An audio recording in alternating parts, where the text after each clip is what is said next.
মানুষ কতটা নিষ্ঠুর এবং অমানবিক এবং জন্তু জানোয়ার হলে এমন কাজ করতে পারে। ক্লাস থ্রির একটা মেয়েকে ধর্ষণ করার পরে রাস্তার পাশে ফেলে রাখা হয়।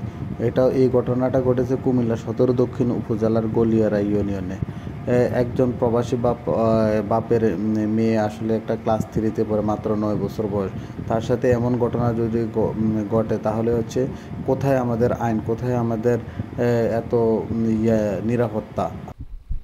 ভিডিওটা দেখে আসলে খুবই মর্মাহত হয়েছে, খুবই খারাপ লাগছে আমাদের। আসলে এরকম আমাদের পার্শ্ববর্তী উপজেলা সদর দক্ষিণ উপজেলা, যেটা আমাদের আগের সাবেক উপজেলা ছিল, আসলে ওইখানে যে এরকম যদি একটা তৃতীয় শ্রেণীর বাচ্চা, মাত্র 9 বছর বয়স বাচ্চাকে দর্শন করে আসলে মেরে ফেলা হয়। আসলে আমরা কি বলবো, কতটুকু নিষ্ঠুর, কতটুকু জন্তু জানোয়ারের মতন কাজ এগুলো মানুষের কাজ না।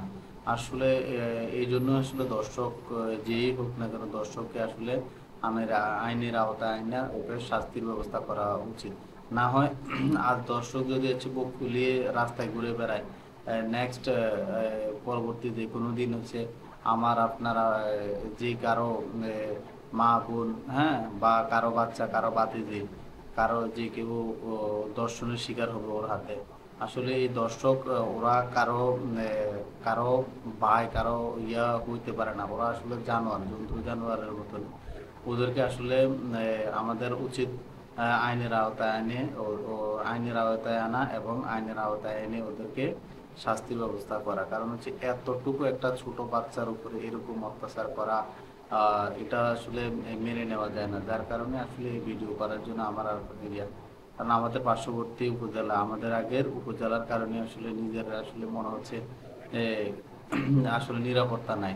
কারণ আমারও তো ছোট ভাতিজিরা আছে, হ্যাঁ, ওরা স্কুলে যায়, বলা যায় না কখন কি হয়ে যায়। ওদের নিরাপত্তা নিয়ে এখন আমরা শঙ্কিত। তো আমাদের যে এই যে সদর দক্ষিণ উপজেলার যে পুলিশ সুপার ওসি সাহেব আছেন, আপনাদের আসলে দৃষ্টি আকর্ষণ করার জন্য আসলে আমি করতেছি।